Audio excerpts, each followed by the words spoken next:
todos, eu sou a Cis e na última sexta-feira, dia 14, estreou no Netflix a quarta e última temporada da série 3%, que é a nossa queridinha aqui no Brasil.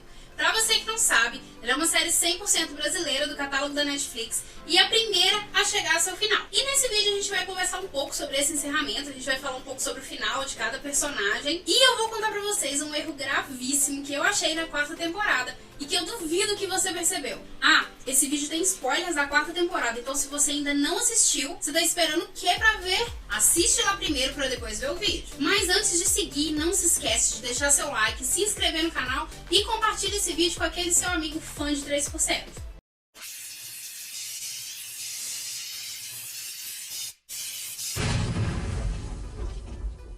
Bom, você que já assistiu já sabe que a quarta temporada se inicia após aquela revolta que aconteceu na Concha, onde conseguiram prender a Marcela e alguns soldados lá do Maralto, que é o paraíso dos 3%, onde só entra quem é merecedor e quem passa no processo. Os personagens Joana, Rafael, que na verdade é Thiago, Marco, a Elisa e a Natália foram até o Maralto a convite do conselho para tentar estabelecer ali um acordo de paz e para devolver os prisioneiros. Mas na verdade o que o conselho queria era que o pessoal da Concha ajudassem eles a tirar o André do poder, já que ele se autoproclamou o rei da bagaça. Mas o pessoal da Concha falou com eles que só aceitariam se eles concordassem em acabar com o processo de uma vez por todas. E o conselho estava até disposto a talvez mudar uma coisinha ou outra, mas o André contou ao conselho que o pessoal da Concha na verdade tinha ido ao Maralto com a intenção de acabar com tudo. E aí a negociação deles foi por água abaixo e o pessoal teve que fugir. Então meio que sem saída o pessoal da Concha acaba realmente criando essa bomba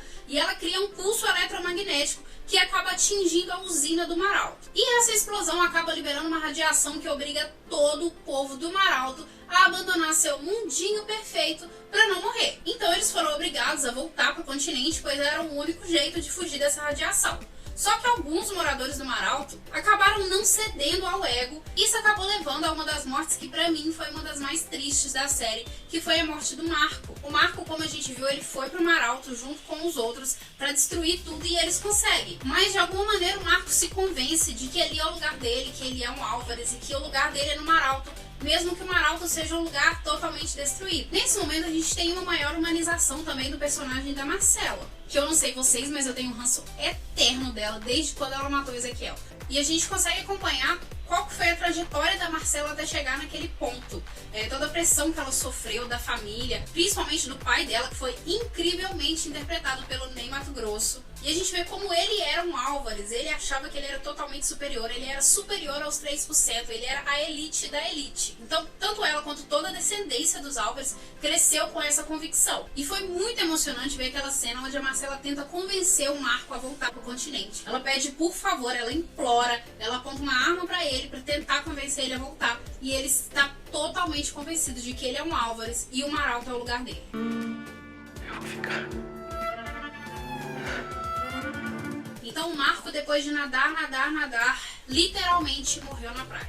E depois disso o pessoal da Concha é preso, obviamente por destruir todo o Maralto. Então o André faz uma prova com alguns participantes do último processo, onde eles deveriam apertar o botão e matar os 4 prisioneiros. Só que dessa vez a Glória, isso mesmo, aquela Glória que provocou toda a revolta contra a Michelle, a mesma Glória que colocou fogo na Concha, a mesma Glória que soltou a Marcela e os outros soldados em troca de uma vaga no Maralto que já não existia mais. Resolveu finalmente fazer alguma coisa de bom na série e junto com a Ariel ela conseguiu sabotar a prova e salvar a vida do pessoal da Concha. E nesse ponto a gente precisa abrir um parênteses pro personagem do Xavier, que desde a 3ª temporada ele fez muita diferença na série e ele foi fundamental para a conclusão nessa 4ª temporada. Mas na hora de fugir, a Michelle resolveu se separar dos seus companheiros e ir atrás do seu irmão André. Ela queria impedir que o André fizesse mais alguma coisa de ruim e acaba atirando nele. Depois disso ela consegue gravar uma mensagem para todo mundo do continente falando que o Maralto acabou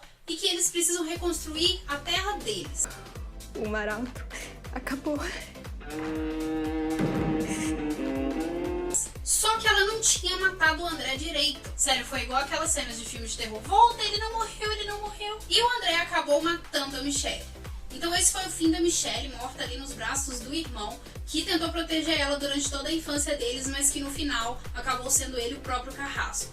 A Michelle é uma personagem bem intrigante pra mim, porque durante toda a série ela faz algumas coisas que eu não concordo. Ela tem algumas atitudes totalmente suspeitas enquanto ela tava no processo. Depois ela atrapalhou o plano da causa pra construir a concha. E durante o tempo na concha também ela teve algumas atitudes questionáveis. Mas a gente não pode negar que no final das contas o que aconteceu foi meio que parte do plano dela. Então a trancos e barrancos, o que ela queria que acontecesse foi o que acabou acontecendo. E depois da volta dos maraltenses ao continente, se cravou ali uma rivalidade entre o povo do continente e o povo do Mar Alto. Então a gente é surpreendido com mais um flash do casal fundador, que na verdade era um trio mais 3 é demais. Mas nas outras temporadas você já viu essa história do trisal, então não vou entrar muito nisso. Mas a gente sabe que o casal fundador, que foi quem permaneceu, eles permitiram a entrada das pessoas do continente depois de um tempo, e eles formaram um conselho para decidir o que era melhor para aquela comunidade. Eu só não sei onde eles arrumaram aqueles conselheiros que só davam ideia errada, não concordavam com nada que o casal queria e subjugavam eles o tempo inteiro. Lembrando que foi uma decisão do conselho mandar todas as crianças embora pro continente, inclusive a filha do casal fundador. E nessa quarta temporada a gente vê mais uma vez a atuação desse conselho, votando a criação da divisão de segurança para atuar lá no continente contra a causa. Isso aconteceu no ano do processo 28 e guardem bem isso, porque é aí que tá o erro que eu descobri. Mas o casal fundador não era a favor de usar violência contra o povo do continente, até porque a filha deles estava lá. Inclusive fica subentendido que eles tinham mandado ajuda para ela em algumas ocasiões. E o casal fundador então criou uma prova para propor ao povo do continente, para comprovar a superioridade dos 3% e acabar de vez com a causa. É claro que eles se consideravam tão superiores que eles jamais iam imaginar que alguém do continente pudesse ganhar a prova. Mas o conselho acabou decidindo pela criação da divisão de segurança, e aí começou aquela guerra no continente da causa contra a divisão. E foi exatamente essa prova dos fundadores que a Joana utilizou para acabar com a briga entre os maraltenses e o povo do continente. Ela e a Natália foram atrás do velho da causa para procurar algumas informações sobre a Tânia, que era filha do casal fundador e foi quem fundou a causa. E com ele elas descobriram que a fundadora havia morrido no continente, numa tentativa de resgatar a Tânia, e que com ela havia sido enterrada uma esfera. Elas encontraram essa esfera e dentro da esfera tinha a gravação do casal fundador explicando o passo a passo da prova. Então a Joana apresenta a prova ali para as pessoas que estavam prontas para o combate e elas acreditam na prova porque a prova vem diretamente do casal fundador, que é totalmente idolatrado por todos, né? Tanto do continente quanto principalmente os maraltenses. Nessa prova, eles são escolhidas 6 pessoas para participar e no fim sobram a Joana e o André. A Joana chega a fazer um pequeno discurso ali dizendo que se ela for a campeã, que a única ordem dela é que acabe a guerra e que no dia seguinte todos vão até uma assembleia que ela iria fazer lá no prédio do processo. E o André, logicamente, também falou o que ia acontecer se ele ganhasse. E se eu ganhar,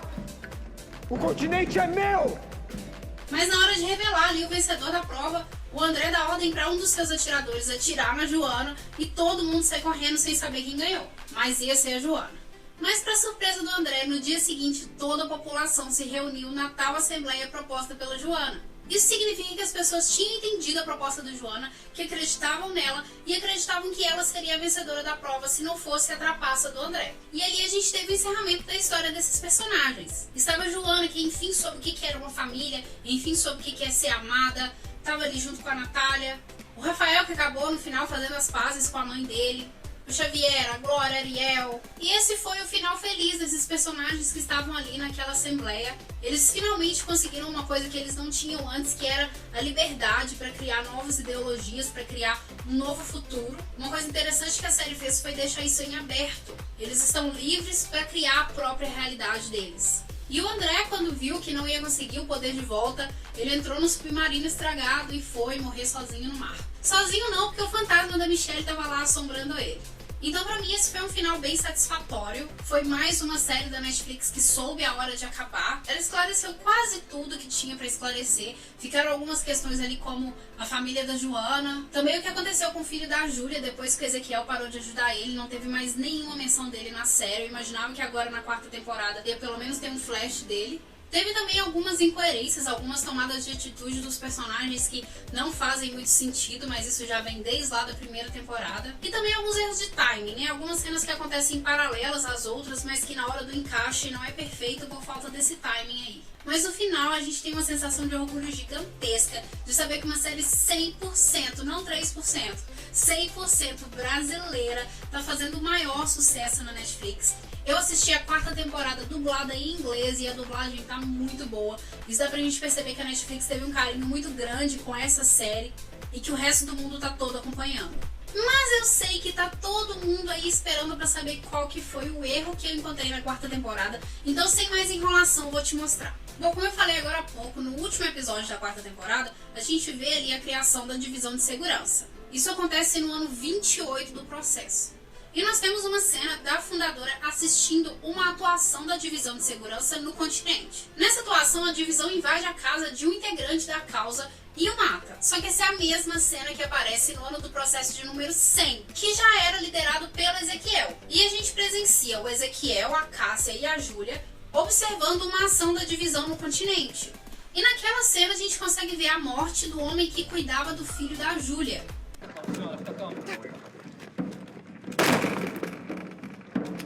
E notem, é o mesmo homem. A cena inteira é a mesma. Só que no ano do processo número 28, não chega a mostrar o filho da Júlia. Reparem na escada, na porta da casa, na roupa do homem, no sofá atrás dele. Só que no ano do processo 100, quando a Júlia, o Ezequiel e a Cássia vêm, eles falam que aquele homem é um homem atingido por uma bala perdida. E lá no ano do processo número 28, eles falam que aquele homem era o integrante da causa.